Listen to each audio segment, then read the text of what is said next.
நீதிமன்ற செய்திகள். சென்னை உயர்நீதிமன்றத்தின் மூத்த நீதியரசரும் தமிழ்நாடு மாநில சட்டப்பணிகள் ஆணைக்குழுவின் செயல் தலைவருமான மாண்புமிகு நீதியரசர் திரு ஆர் சுப்பிரமணியன் அவர்களின் உத்தரவின்படி தமிழ்நாட்டில் தாலுகா அளவில் உள்ள நீதிமன்றங்கள் முதல் உயர்நீதிமன்றம் வரை உள்ள அனைத்து சட்டப்பணிகள் ஆணைக்குழு சார்பில் தேசிய மக்கள் நீதிமன்றம் கடந்த 14/6/2025 அன்று நடைபெற்றது. தேசிய மக்கள் நீதிமன்றத்தில் உயர்நீதிமன்ற சட்டப்பணிகள் குழுக்கள் சென்னை மற்றும் மதுரை சார்பில் 9 அமர்வுகள் ஏற்படுத்தப்பட்டு அதில் மொத்தம் 64 வழக்குகளுக்கு சுமூக தீர்வு காணப்பட்டு தீர்வு தொகையாக ரூபாய் 16,83,31,670 பெற்றுத்தர சுமூக தீர்வு காணப்பட்டது. தேசிய மக்கள் நீதிமன்றத்தில் மாவட்ட சட்டப்பணிகள் ஆணைக்குழுக்கள் சார்பில் 502 அமர்வுகள் ஏற்படுத்தப்பட்டு அதில் மொத்தம் 2,10,224 வழக்குகள் முன்னிடப்பட்டதில் 1,12,513 வழக்குகளுக்கு சுமூக தீர்வு காணப்பட்டு தீர்வு தொகையாக ரூபாய் 615,50,70,678 பெற்றுத்தர சுமூக தீர்வு காணப்பட்டது. மாநில அளவில் நடைபெற்ற தேசிய மக்கள் நீதிமன்றத்தில் மொத்தம் 511 அமர்வுகள் ஏற்படுத்தப்பட்டு அதில் மொத்தம் 2,11,405 வழக்குகள் முன்னிடப்பட்டதில் 1,12,577 வழக்குகளுக்கு சுமூக தீர்வு காணப்பட்டு தீர்வு தொகையாக ரூபாய் 632,34,02,348 பெற்றுத்தர சுமூக தீர்வு காணப்பட்டது. அதில் 1001 உரிமையல் வழக்குகள், 4,860 வாகன விபத்து தொடர்பான வழக்குகள், 1,457 காசோலை தொடர்பான வழக்குகள், 274 குடும்ப நல வழக்குகள், 339 நில ஆர்ஜித வழக்குகள், 48 தொழிலாளர் தொடர்பான வழக்குகள், மேலும் 5 வருட மற்றும் அதற்கு மேற்பட்ட 709 வழக்குகளுக்கு தீர்வு காணப்பட்டது என்பது குறிப்பிடத்தக்கது. மக்கள் நீதிமன்றத்தின் மூலம் சமரச தீர்வு காணப்படுவதால் நீதிமன்றத்தில் வழக்குகள் எண்ணிக்கை குறைய வாய்ப்புள்ளது. இந்த அமைப்புகளின் மூலம் தீர்த்து வைக்கப்படுகின்ற வழக்குகள் அந்த அமைப்புகளிலே முற்றுப்பெற்று விடுகின்றன. தீர்வு ஏற்பட்ட வழக்குகளில் முத்திரை தாள் வாயிலாக செலுத்திய நீதிமன்ற கட்டணம் திரும்ப பெறும் வாய்ப்பும் உள்ளது. வழக்குகளில் தீர்வு கண்டதும் அதற்கான தீர்வு நகல் உடனே வழங்கப்படும் மேல்முறையீடு என்பது இல்லை. நீதிமன்றத்தில் நிலுவையில் இல்லாத பிரச்சனைகளாக இருந்தாலும் அவற்றையும் மக்கள் நீதிமன்றம் விசாரித்து நிரந்தர தீர்வு காணப்படுவதால் பொதுமக்களிடையே மிகுந்த வரவேற்பை பெற்றுள்ளது. சிவகங்கை மாவட்ட சட்டப்பணிகள் ஆணைக்குழு மற்றும் தொழிலாளர் நலத்துறை சார்பில் சிவகங்கை பஸ் நிலையத்தில் குழந்தை தொழிலாளர் முறை எதிர்ப்பு தினத்தை முன்னிட்டு கடந்த 12/6/2025 அன்று கையெழுத்து இயக்கம் நடைபெற்றது. இந்நிகழ்வில் சிவகங்கை மாவட்ட சட்டப்பணிகள் ஆணைக்குழுவின் செயலாளரும் சார்பு நீதிபதியுமான திருமதி வி ராதிகா அவர்கள் கையெழுத்து இயக்கத்தை தொடங்கி வைத்தார். தொடர்ந்து குழந்தை தொழிலாளர் முறை எதிர்ப்பு தின உறுதிமொழி எடுத்துக்கொள்ளப்பட்டது. தொடர்ந்து குழந்தை தொழிலாளர்கள் பணியில் அமர்த்தப்பட்டு உள்ளனரா என மாவட்ட சட்டப்பணிகள் ஆணைக்குழுவின் செயலாளர் திருமதி வி ராதிகா அவர்களது தலைமையில் தொழிலாளர் நலத்துறை உதவி ஆணையர் திரு சதீஷ்குமார், தொழிலக பாதுகாப்பு மற்றும் சுகாதாரத்துறை துணை இயக்குனர் திரு சஜீன் மற்றும் பிற துறையை சேர்ந்த பணியாளர்கள் ஆய்வு செய்தனர். இதனைத் தொடர்ந்து சிவகங்கை மாவட்டம் மன்னர் மேல்நிலை பள்ளியில் குழந்தை தொழிலாளர் முறை எதிர்ப்பு தினத்தை முன்னிட்டு சட்ட விழிப்புணர்வு முகாம் நடைபெற்றது. இம்முகாமில் மாவட்ட சட்டப்பணிகள் ஆணைக்குழுவின் செயலாளர் அவர்கள் பேசுகையில், மாணவர்கள் படிப்பில் மட்டுமே கவனம் செலுத்த வேண்டும், படிப்பை தவிர வேறு நிகழ்வுகளில் மனதை சிதறவிடக்கூடாது, குழந்தைகளை பணியில் அமர்த்துவது சட்டப்படி குற்றமாகும், குழந்தை தொழிலாளர்கள் பணியில் அமர்த்தப்பட்டது என தெரிய வந்தால் உடனடியாக 1098 என்ற கட்டணமில்லா தொலைபேசி எண்ணிற்கு அல்லது 151000 என்ற கட்டணமில்லா தொலைபேசி எண்ணிற்கு தகவலை தெரிவிக்கலாம் என்றார். நிகழ்ச்சியில் தலைமை ஆசிரியர் திரு சுந்தர்ராஜன் மற்றும் ஆசிரியர்கள், மாணவ மாணவிகள் பலர் கலந்து கொண்டனர். விருதுநகர் மாவட்ட சட்டப்பணிகள் ஆணைக்குழு சார்பில் குழந்தை தொழிலாளர் முறை ஒழிப்பு விழிப்புணர்வு பிரச்சாரம் ஸ்ரீவில்லிபுத்தூர் மாவட்ட நீதிமன்ற வளாகத்தில் கடந்த 12/6/2025 அன்று நடைபெற்றது. இந்த பிரச்சார வாகனத்தை முதன்மை மாவட்ட நீதிபதியும் விருதுநகர் மாவட்ட சட்டப்பணிகள் ஆணைக்குழுவின் தலைவருமான திரு ஜெயக்குமார் அவர்கள் தொடங்கி வைத்தார். பின்னர் அவர் பேசுகையில், குழந்தை தொழிலாளர்களை தொழிற்சாலைகளிலும் வியாபார நிறுவனங்களிலும் வேலைக்கு அமர்த்தக்கூடாது. மேலும் குழந்தைகளுக்கு கல்வி அறிவை வளர்ப்பதற்கு பல்வேறு வசதிகள் உள்ளன. அரசின் அனைத்து வசதிகளையும் பயன்படுத்தி குழந்தை தொழிலாளர்கள் இல்லாத நிலையை உருவாக்க வேண்டும் என்றும், மேலும் குழந்தை தொழிலாளர்கள் பணிக்கு அமர்த்துவது கண்டுபிடிக்கப்பட்டால் கடும் தண்டனை விதிக்கப்படும் என்றும் பேசினார். இந்நிகழ்வில் விருதுநகர் மாவட்ட சட்டப்பணிகள் ஆணைக்குழுவின் செயலாளரும் சார்பு நீதிபதியுமான திருமதி தனம் அவர்கள் மற்றும் மாவட்ட நீதிபதிகள், வழக்கறிஞர்கள் உட்பட பலர் கலந்து கொண்டனர். நீலகிரி மாவட்டம் பந்தலூர் வட்ட சட்டப்பணிகள் குழுவின் சார்பில் உப்பட்டியில் உள்ள தனியார் மண்டபத்தில் குழந்தைகள் பாதுகாப்பு குறித்த விழிப்புணர்வு நிகழ்ச்சி கடந்த 12/6/2025 அன்று நடைபெற்றது.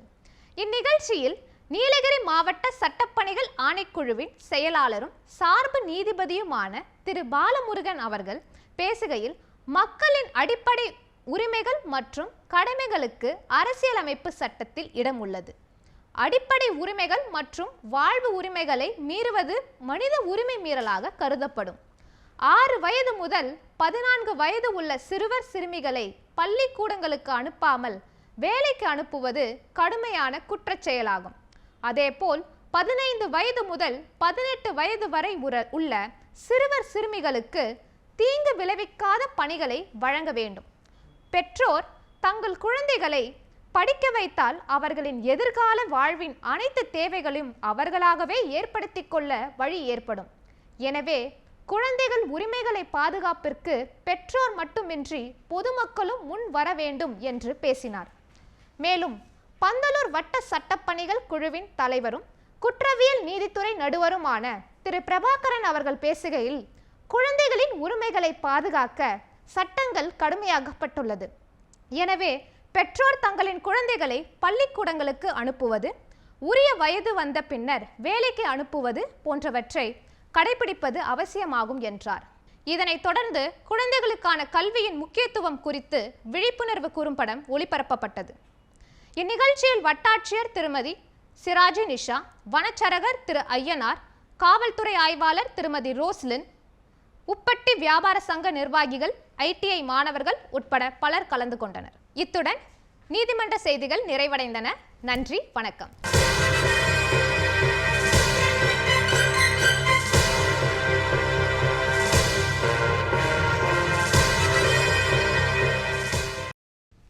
வணக்கம். இன்றைய சட்ட தகவல்கள். பிரமித்து வணங்க 2000 ஆலயங்கள் இருந்தாலும் அன்பும் உயிரும் ஊட்டி வளர்க்கக்கூடிய பெற்றோர்களுக்கு ஈடான ஆலயங்கள் வேறேதேனும் உண்டா? ஆனால் இன்றைய சமூக நாகரிகத்தில் பெற்றோர்களின் முதுமை காலம் சற்று கவலைக்கிடமாகவே உள்ளது. பெற்றோர்கள் மற்றும் முதியோர்களின் பாதுகாப்பு குறித்த சட்ட புரிதல் இன்று அவசியமாகிறது. இன்றைய சட்ட தகவல்களில் நாம் பெற்றோர் மற்றும் மூத்த குடிமக்கள் பராமரிப்பு மற்றும் நல்வாழ்வு சட்டம் 2007 குறித்து பார்ப்போம். பெற்றோர்கள், பெற்றோர்களின் பெற்றோர் மற்றும் வயதான மூத்த குடிமக்கள் தங்களின் முதுமை காலத்தில் கண்ணியமான வாழ்க்கையை நடத்துவதற்கு தேவையான உணவு, உடை, தங்குமிடம், மருத்துவ பராமரிப்பு வசதிகள் போன்ற அடிப்படை தேவைகளை உறுதி செய்யும் வகையில் பெற்றோர் மற்றும் மூத்த குடிமக்கள் பராமரிப்பு மற்றும் நல்வாழ்வு சட்டத்தினை இந்திய அரசு கடந்த 2007ஆம் ஆண்டு இயற்றி நடைமுறைப்படுத்தியது. இச்சட்டத்தில் மூத்த குடிமக்களுக்கான அரசு மற்றும் தனியார் பராமரிப்பு விடுதிகளை நிறுவுதல், அதன் தரம் மற்றும் சேவைகள் போன்றவற்றை கண்காணிக்கும் வகையில் வழிமுறைகள் ஏற்படுத்தப்பட்டுள்ளது. மேலும் மூத்த குடிமக்களுக்கு சிறப்பு மருத்துவ வசதிகளை அரசு மருத்துவமனைகளிலும் தனியார் மருத்துவமனைகளிலும் வழங்குவதை உறுதி செய்யும் வகையில் நடைமுறைகள் உருவாக்கப்பட்டுள்ளன. இச்சட்டத்தினை ஆக்கப்பூர்வமான முறையில் செயல்படுத்திட தமிழக அரசு கடந்த 31/12/2009 அன்று தமிழ்நாடு பெற்றோர் மற்றும் மூத்த குடிமக்கள் பராமரிப்பு மற்றும் நல்வாழ்வு விதிகளை உருவாக்கியுள்ளது. இச்சட்டத்தினை பலனை அடையக்கூடிய நபர்கள் யார்? இச்சட்டப்படி பிள்ளைகளும் பேரப்பிள்ளைகளும் தனது பெற்றோர்களையும் பெற்றோரின் பெற்றோர்களையும் முறையாக பராமரித்திட கடமையுள்ளதாக குறிப்பிடப்பட்டுள்ளது. தனது வருவாயிலிருந்தோ அல்லது தனது சொத்துக்களிலிருந்து வரும் வருவாயை கொண்டோ தன்னை தானே பராமரித்துக் கொள்ள இயலாத பெற்றோர் அல்லது மூத்த குடிமக்கள் தனது பிள்ளைகளிடமிருந்தோ பேர பிள்ளைகளிடமிருந்தோ பராமரிப்பு தொகையினை பெற இச்சட்டம் வழிவகை செய்துள்ளது.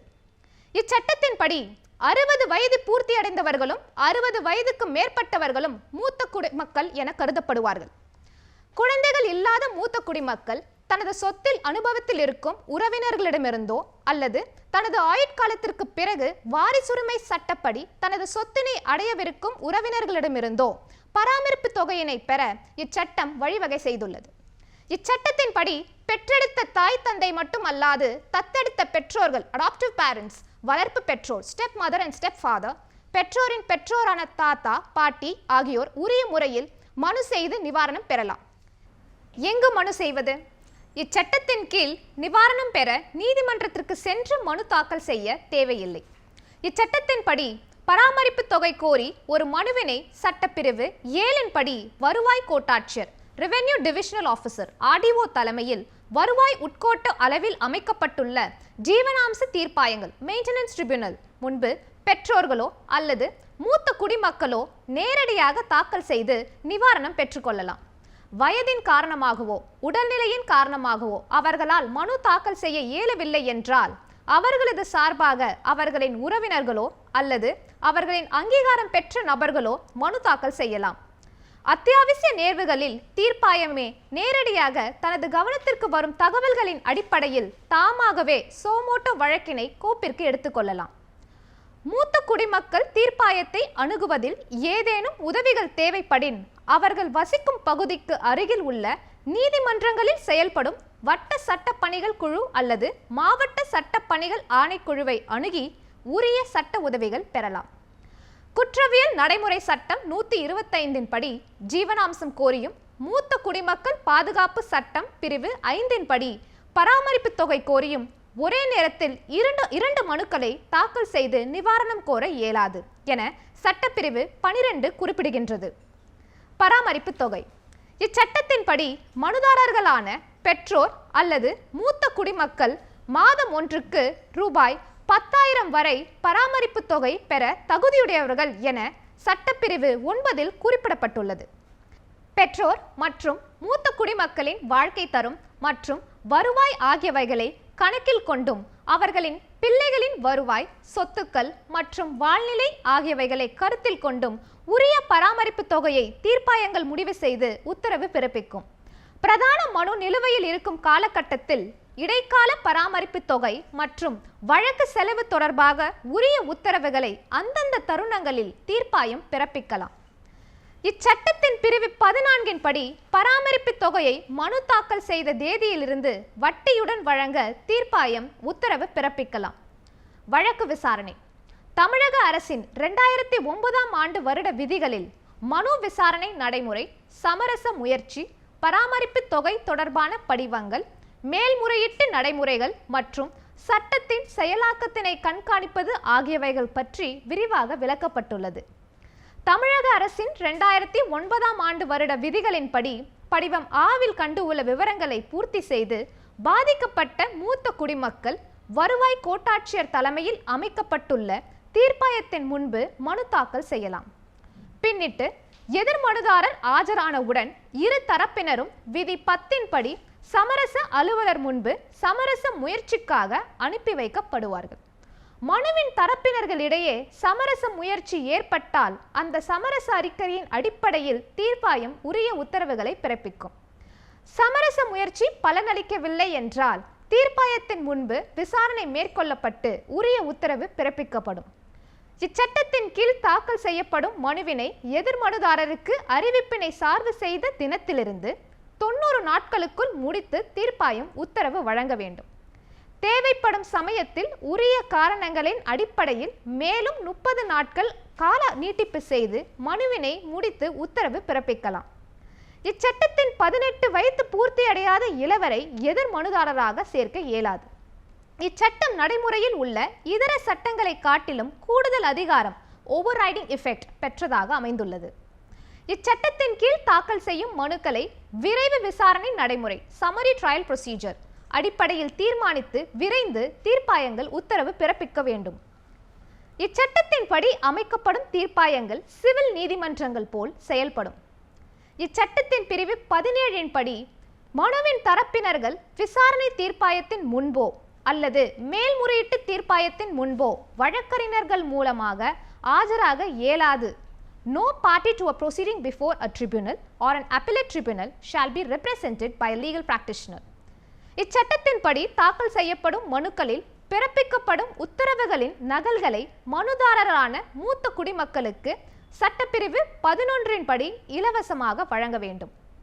தீர்ப்பாயம் பராமரிப்பு தொகை தொடர்பாக உரிய உத்தரவு பிறப்பித்த பின்பும் பராமரிப்பு தொகையை எதிர்மனுதாரர் செலுத்த தவறினால் அத்தொகை அரசு வரி நிலுவையை போன்று தீர்மானிக்கப்பட்டு வருவாய் வசூல் சட்டத்தின் ரெவென்யூ ரிகவரி ஆக்ட் கீழ் அத்தொகையை வசூல் செய்ய மாவட்ட ஆட்சியர் நடவடிக்கை எடுப்பார். மேல்முறையீடு. இச்சட்டத்தின்படி தீர்ப்பாயம் பிறப்பிக்கும் உத்தரவுகளுக்கு எதிராக பிரிவு 16 கீழ் பெற்றோரோ அல்லது மூத்த குடிமக்களோ 60 நாட்களுக்குள் மேல்முறையீட்டு தீர்ப்பாயத்தின் முன்பு மேல்முறையீடு அப்பீல் தாக்கல் செய்ய வழிவகை செய்யப்பட்டுள்ளது. மூத்த குடிமக்களால் செய்யப்பட்ட சொத்து பரிமாற்றம். இச்சட்டம் நடைமுறைக்கு வந்த பிறகு மூத்த குடிமக்கள் தங்களது சொத்துக்களை யாருக்கேனும் மாற்றம் செய்து அந்த ஆவணத்தில் தங்களை முறையாக பராமரிக்க வேண்டும் என ஒரு நிபந்தனையை ஏற்படுத்தி அச்சொத்தினை அனுபவிக்கும் நபர் மூத்த குடிமக்களை பராமரிக்க தவறினால் அந்த சொத்து பரிமாற்றம் மோசடியானதாக கருதி மூத்த குடிமக்களின் நலனை பாதுகாத்திட தீர்ப்பாயம் சட்டப்பிரிவு 23 படி அந்த சொத்து ஆவணத்தை ரத்து செய்து மீண்டும் அந்த சொத்தினை மூத்த குடிமக்களிடம் திரும்பி வழங்கிட உத்தரவு பிறப்பிக்கும். மூத்த குடிமக்களை புறக்கணிக்கும் செயல்.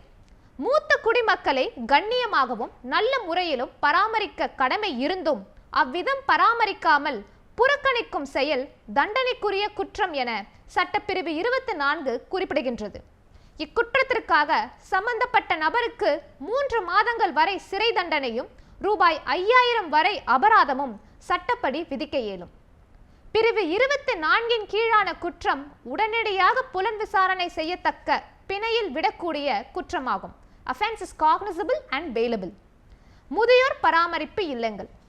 தன்னை தானே பராமரித்துக் கொள்ள இயலாத வறிய நிலையில் உள்ள மூத்த குடிமக்களை பராமரிக்கும் பொருட்டு குறைந்தபட்சம் ஒரு மாவட்டத்திற்கு ஒரு முதியோர் பராமரிப்பு இல்லம் என்ற வகையில் போதிய பராமரிப்பு இல்லங்களை மாநில அரசு ஏற்படுத்த வேண்டும் என பிரிவு 19 குறிப்பிடப்பட்டுள்ளது. 60 வயதுக்கு மேற்பட்ட தன்னை தானே பராமரித்துக் கொள்ள போதிய வசதி வாய்ப்புகள் இல்லாத நபர்கள் இச்சட்டத்தின் கீழ் வறியர் இன்டிஜென்ட் பர்சன் என கருதப்படுவார்கள். மூத்த குடிமக்களுக்கான மருத்துவ வசதிகள்.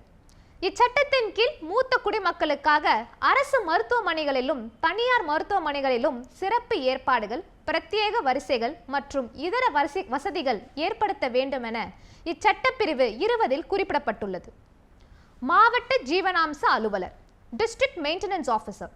இச்சட்டத்தின்படி பிரிவு 18 படி ஒவ்வொரு மாவட்டத்திலும் மாவட்ட சமூக நல அலுவலர் அல்லது இணையான பதவி நிலையில் உள்ள வேறு அலுவலர்கள் மாவட்ட ஜீவனாம்ச அலுவலர்களாக டிஸ்ட்ரிக்ட் மெயின்டெனன்ஸ் ஆஃபீஸர் நியமிக்கப்படுவார். இந்த அலுவலர்கள் தேவையான சமயத்தில் பெற்றோர்களுக்காகவும் மூத்த குடிமக்களுக்காகவும் விசாரணை தீர்ப்பாயம் முன்பும் மேல்முறையீட்டு தீர்ப்பாயம் முன்பும் ஆஜராகி உதவுவார். தமிழக அரசு இச்சட்டத்தின் கீழ் உருவாக்கியுள்ள விதிகளின்படி மாவட்ட ஆட்சித்தலைவர் இச்சட்டத்தின் கண்காணிப்பு அலுவலராக விதி 20 படி பணியாற்றுவார். மாவட்டத்தில் உள்ள மூத்த குடிமக்களும் அவர்களது சொத்துக்களும் முறையாக கண்காணிக்கப்பட்டு பராமரித்திட உரிய நடவடிக்கையினை மாவட்ட ஆட்சித்தலைவர் மேற்கொள்ள வேண்டும். பராமரிப்பு தீர்ப்பாயங்கள் மற்றும் மாவட்ட ஜீவனாம்ச அலுவலர் ஆகியோரின் பணிகளை மேற்பார்வையிட்டு ஒருங்கிணைத்து மூத்த குடிமக்களின் பாதுகாப்பு மற்றும் அவர்களின் கண்ணியமான வாழ்க்கையை உறுதி செய்திட மாவட்ட ஆட்சித்தலைவர் நடவடிக்கை மேற்கொள்ள வேண்டும். தமிழ்நாடு மூத்த குடிமக்கள் மாநில கொள்கை வரைவு 2022. இச்சட்டத்தின் அடிப்படையில் தமிழக அரசு கடந்த 5/5/2022 அன்று தமிழ்நாடு மூத்த குடிமக்கள் மாநில கொள்கை வரைவு 2022 வெளியிட்டுள்ளது. அதன் அடிப்படையில் பல்வேறு கொள்கை முடிவுகள் இறுதி செய்யப்பட்டுள்ளன. முதலாவதாக, அனைத்து மருத்துவக் கல்லூரிகள் மற்றும் மாவட்ட அரசு மருத்துவமனைகளில் முதியோர் நலப்பிரிவுகளை நிறுவுதல். இரண்டாவதாக, அரசு ஆரம்ப சுகாதார மையங்கள் மூலம் 60 வயதிற்கு மேற்பட்ட முதியோர்களுக்கு விரிவான மருத்துவ காப்பீடு வழங்குதல். மூன்றாவதாக, தமிழக அரசால் வழங்கப்படும் தேசிய மருத்துவ காப்பீட்டு திட்டத்தை அரசு பணியாளர்களை சார்ந்துள்ள பெற்றோர்களுக்கும் நீட்டித்து பணியாளர்களின் சம்பளத்திலிருந்து கூடுதல் பிரீமியம் தொகை பிடித்தம் செய்யப்படுதல். நான்காவதாக, ஒருங்கிணைந்த முதியோர் மேலாண்மை திட்டம். ஐந்தாவதாக, தீராத நோயால் பாதிக்கப்பட்டுள்ள முதியோர்களுக்கும் மாற்றுத்திறனாளி முதியோர்களுக்கும் மறுவாழ்வு மையம் அமைத்தல். ஆறாவதாக, வீடற்ற சூழ்நிலையில் உள்ள மூத்த குடிமக்களுக்கு இடைக்கால தங்குமிடங்களை நிறுவுதல் போன்ற பல்வேறு கொள்கை முடிவுகள் மேற்கொள்ளப்பட்டு செயல்படுத்தப்பட்டுள்ளன. நம்மை நல்ல முறையில் பெற்றெடுத்து சீராட்டி வளர்த்திட்ட பெற்றோர்களையும் மூத்த குடிமக்களையும் அவர்களின் வாழ்நாள் முழுவதிலும் கண்ணியமாகவும் அன்பாகவும் பராமரித்திட வேண்டியது பிள்ளைகளின் தார்மீக கடமையாகும். இதனையே சட்டங்களும் சமயங்களும் வலியுறுத்துகின்றன. நேயர்களே, சட்டம் சம்பந்தமான கேள்விகளை அனுப்ப வேண்டிய முகவரி: உறுப்பினர் செயலாளர், தமிழ்நாடு மாநில சட்டப்பணிகள் ஆணைக்குழு, வடக்கு கோட்டை சாலை, மெட்ராஸ் உயர்நீதிமன்ற வளாகம், சென்னை 6104. இந்நிகழ்ச்சிகளை யூடியூபில் பார்க்க டிடி தமிழ் நீதிமன்ற செய்திகள் என்ற பக்கத்தில் பார்க்கலாம். மேலும் சட்ட உதவிக்கு தேசிய சட்டப்பணிகள் ஆணைக்குழு உதவி எண் 151000 என்ற எண்ணை தொடர்பு கொள்ளலாம். இத்துடன் சட்ட தகவல்கள் நிறைவடைந்தன. நன்றி, வணக்கம்.